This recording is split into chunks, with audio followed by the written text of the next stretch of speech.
The handshake for the century statue is the 8th Jackie Robinson statue nationwide, but the first to feature a second person, Youngstown's George Shuba. If your child has already ditched their mask for this upcoming school year, they may need to dig them out. According to the American Pediatrics Association, any child 2 years and up should be wearing a mask in the classroom this year. That is regardless of vaccination status. As this year's YSU Summer Festival of the Arts comes to a close, event goers say having it here at Ween Park was a huge success. A lot of viewers have been asking us on our Facebook page, why is Mahoning Avenue being paved in the daylight hours, but Route 224 here being done at night? We spoke to Mahoning County Engineer Pat Giannetti, and he says simply, it's a safety issue. I'm showing people 20 houses before they get one right now. This has become the new normal for potential home buyers, a limited market and higher costs.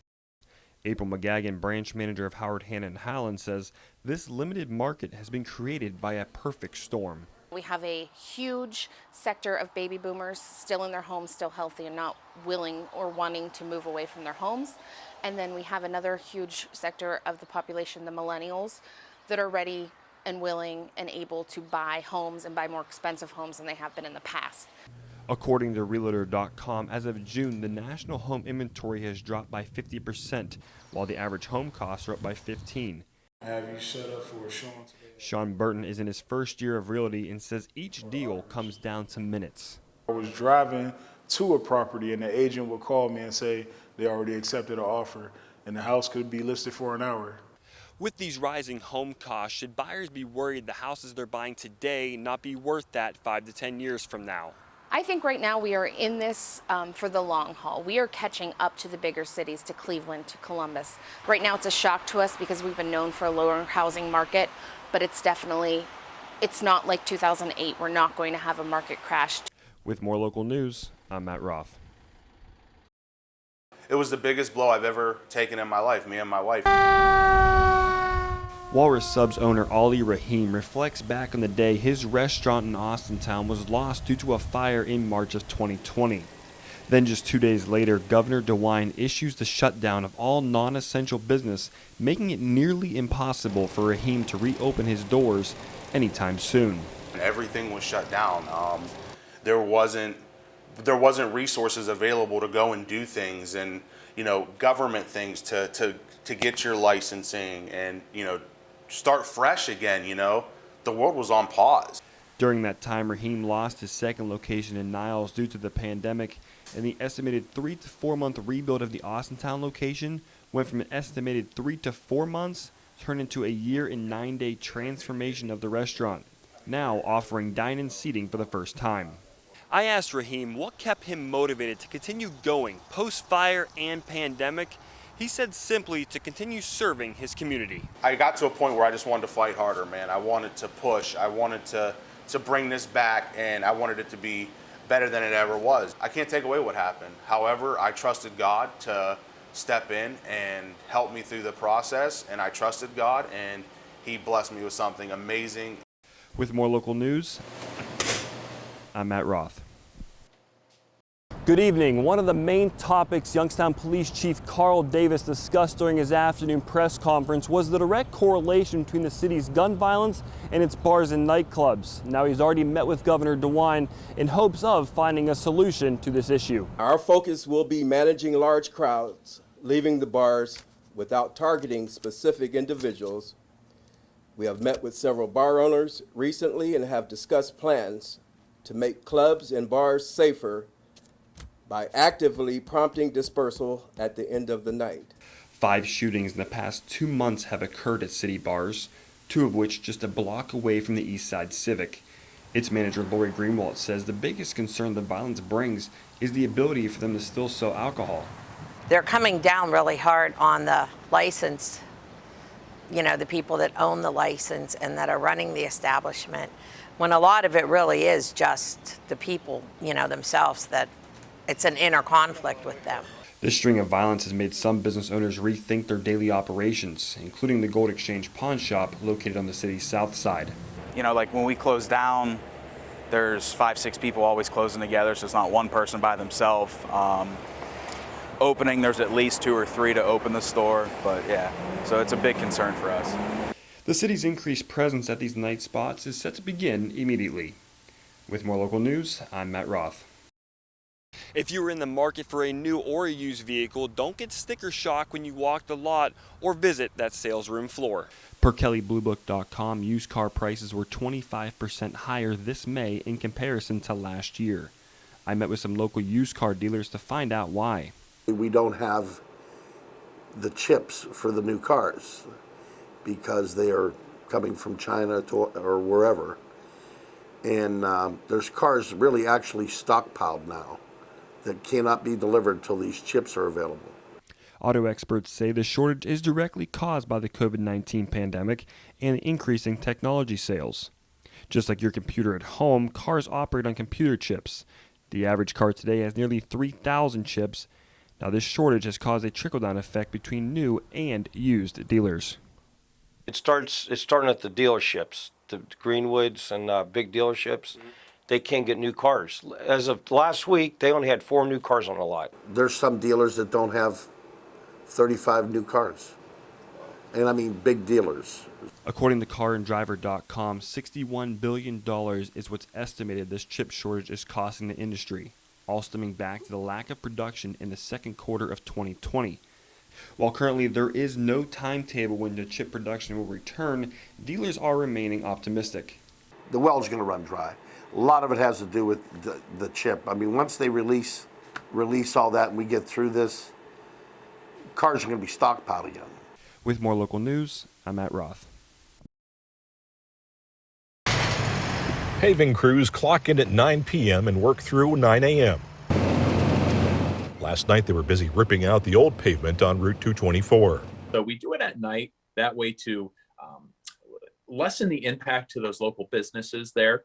And we do it at night because traffic would just back up so much because such of the high volume of work. So why doesn't the county pave at night along Mahoning Avenue in Austintown? County engineer Pat Giannetti told us last week it was a safety issue. He says it adds cost to the project. Plus, he says Mahoning Avenue just isn't as congested as 224. It's hard enough navigating through a construction zone in the daytime when you can see everything. You do that at night, like I said, you get limited visibility. You add the glare of the construction lights. It poses a whole nother safety risk. But the ODOT spokesperson says for them it actually is safer to work at night, and he isn't aware of any motorist complaints about bright lights. When there's less traffic on the road, it does make it safer for the contractors to work out there because they don't have as many vehicles going by. Giannetti says you really can't compare the projects because both are very different. He says the state has more funding and equipment to do those kinds of jobs at night. And he says Mahoning Avenue is just a 2-inch deep mill and pave, while 224 is a 4 to 6 inch deep mill that requires an immediate pave to even up the lanes for traffic, something that wouldn't be possible during daytime traffic. The Mahoning project is expected to be completed in about 2 weeks, while 224 will continue through the end of July. With more local news, I'm Matt Stone. It's the little things that make me happy now. So before I used to just kind of wake up and it seemed like there was this dull film over everything, and now it's everything's bright. Bright and full of hope. It's something 29-year-old Alyssa Zabrowski could never imagine, a new lease on life. Just a couple of years ago, this was Zabrowski. In trouble with the law, her mugshots went viral quickly because of her unique facial tattoos. She'd gotten them for a gang initiation and was also tangled up in drug addiction and a mental health illness that had gone untreated for years. Self-harm was a big thing in my life for a long time until I started using drugs recreationally and drinking recreationally. Looking back on what Zabrowski looked like before, she says she never thought getting those tattoos would impact her life any worse than it already seemed. But when her mugshots went viral, it was shocking, to say the least. And change came with help from drug court, a 12-step program, and therapy. Treating her mental health condition was life-saving. Now she's ready to get rid of the physical reminders of her past. Here we go. Let me know if you need a break again. Part of a program called Initiative through a company called Removery that will remove tattoos for people to move on from past traumas. Getting it done is a big part of Zabrowski's healing process. It was definitely life-changing. It was super exciting. You can hear the joy in her voice. Each session is just 20 minutes. It's super like relieving to know that like I'm not going to be stared at or looked any type of way anymore. These days, Alyssa has her own place, a job, and her therapy dog, Jax. And though it may take a year or more to get rid of all facial tattoos, she's hoping her story will help someone else. There's people that are sicker and suffering that don't know that help is out there. Her message, it's never too late. The only opinion that should matter is my own. And I have a lot of people that support me, and they let me know that my story can help somebody. With more local news, Oh boy. I'm Jennifer Brindisi.